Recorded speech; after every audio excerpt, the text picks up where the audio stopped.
ఆ వాక్యం అంటే యేసు ప్రభు మాటలను విని యేసు ప్రభుని హృదయంలో నువ్వు చేర్చుకుంటే నీ చీకటి నుండి దేవుడు నిన్ను వెలుగులోనికి తీసుకొని వెళ్ళిపోతాడు. నీ జీవితము మార్చబడుతుంది ప్రియులారా. ఎలా మార్చబడుతుంది అంటే ఒక మాట చెప్పి నేను ముగిస్తాను. పొట్టి జక్కయ్య చక్కగా అందరి దగ్గర ట్యాక్స్ కలెక్ట్ చేస్తా ఉన్నాడు. 1కి 2 టైమ్స్ 3 టైమ్స్ 4 టైమ్స్ సంపాదిస్తున్నాడు. దేవుని భయం ఉందా? లేదు. కానీ ఈ పొట్టి జక్కయ్యకి ఒక ఆలోచన వచ్చింది. యేసు ప్రభు అంట, యేసు ప్రభుని చూడాలి అనేటువంటి ఒక ఆలోచన వచ్చింది. యేసు ప్రభు దగ్గరికి వెళ్ళాలి అనే ఆలోచన వచ్చింది. యేసు ప్రభు మాటలు వినాలన్న ఆలోచన వచ్చింది. యేసు ప్రభు ఈ మార్గంలో వెళ్తున్నాడు, ఆయన ఒక్కసారి దర్శించుకోవాలనేటువంటి ఆలోచన ఈ పొట్టి జక్కయ్యకి వచ్చినప్పుడు ఇతను ఏం చేశాడంటే గబగబా మేడి చెట్టు ఎక్కాడు. అంటే జక్కయ్య మనసులో ఏం కలిగిందండి? యేసుని చూడాలి, యేసు మాటలు వినాలి, యేసు ఎలా ఉంటాడో ఒక్కసారి ఆయన యొక్క విధానాన్ని నేను తెలుసుకోవాలి అనేటువంటి ప్రేరేపణ ఆయనలో కలిగింది. ఎవరి జీవితంలో అయితే నేను వాక్యము ద్వారా నా జీవితాన్ని బాగు చేసుకోవాలి, ట్రెడిషనల్గా వచ్చాను, కూర్చున్నాను, నా పని నేను చేసుకున్నాను, అయిపోయింది, ఆమె హల్లు అన్నాను, వెళ్ళిపోయాను అనేటువంటి ఆలోచన కాకుండా వాక్యములో ఉన్న మాధుర్యము, వాక్యములో ఉన్నటువంటి ఆ మంచి వర్తమానాన్ని నేను వినాలి, తెలుసుకోవాలి. ఆ యేసు ఏం చెప్తున్నాడు నా గురించి, ఆ యేసు మాటలు వినాలని చెప్పనేటువంటి తృష్ణ నీలో ఉంటే ఆ పొట్టి జక్కయ్య ఎలాగైతే తృష్ణ కలిగి ఆ మేడి చెట్టెక్కి యేసు కోసం ఎదురు చూస్తా ఉన్నాడో, యేసు ప్రభు ఏం చేస్తున్నాడు? వెళ్తా వెళ్తా ఆశపడ్డ ప్రాణమును తృప్తిపరిచే దేవుడు గనక జక్కయ్య ఆశపడ్డాడు, జక్కయ్య కోరుకున్నాడు, జక్కయ్య తృష్ణ కలిగి ఉన్నాడు.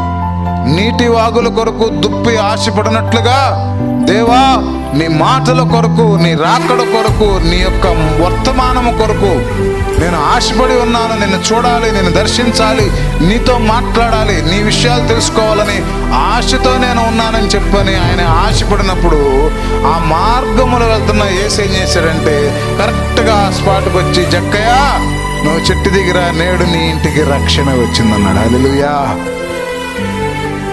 ఈరోజు నువ్వు ఆశపడుతున్నావా వాక్యము కోసం?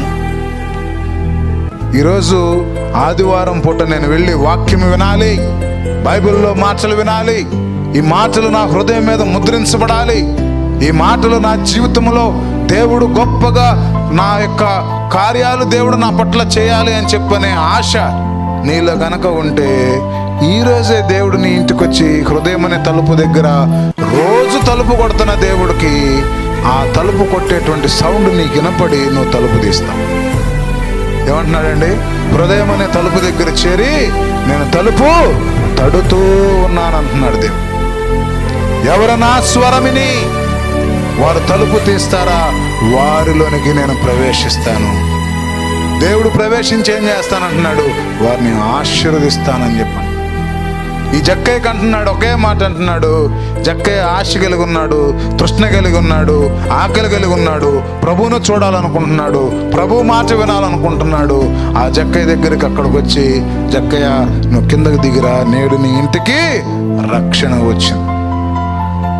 వెంటనే జక్కయ్యలో ఏ క్రియ చూసామండి? ఎలాంటి క్రియ చూసాము? ఇమ్మీడియట్గా స్వార్థము కలిగిన వ్యక్తి, ధనాపేక్ష కలిగిన వ్యక్తి, డబ్బు దాచుకోవాలనేటువంటి వ్యక్తి, తరతరాలుగా డబ్బు ఆ యొక్క సీక్రెట్ చేసుకోవాలనుకున్న వ్యక్తి ఏం చేశాడు? వెంటనే ప్రభువుని పిలుచుకున్నాడు, తన శిష్యుల్ని పిలుచుకున్నాడు, ఆయనకి భోజనము సిద్ధపరిచాడు. తనకున్న ధనమంతా కూడా ఏం చేశాడు? ఎవరి దగ్గర అయితే తీసుకున్నాడో వాళ్ళకి ఒక్కొక్కళ్ళకి 2 టైమ్స్గా 3 టైమ్స్గా ఏం చేశాడు? వాళ్ళకి వెనక్కి ఇచ్చేసాడు. ఎందుకు? జక్కయ్య జీవితంలోకి ఎవరున్నారు? జక్కయ్య జీవితంలో, జక్కయ్య హృదయంలో యేసు తప్ప ఇక దేనికి స్థానము లేదు ప్రియులారా. జక్కయ్య జీవితంలో కేవలము క్రీస్తుకు మాత్రమే స్థానం ఉంది. ఇక ఏ లోక సంబంధమైన యాక్టివిటీకి, ఏ లోక సంబంధమైన క్రియకి, ఏ లోక సంబంధమైన పని చేయడానికి కూడా ఈ జక్కయ్య మనసులో చోటు లేదు.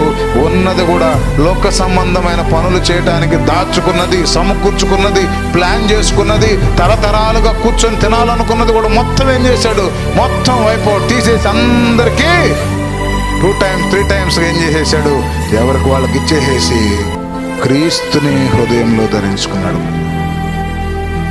ఇది నా మాటలు గాయకొని ఉండుట, నీవు నా ఓర్పు విషయమైన వాక్యమును గాయకున్నావు గనక.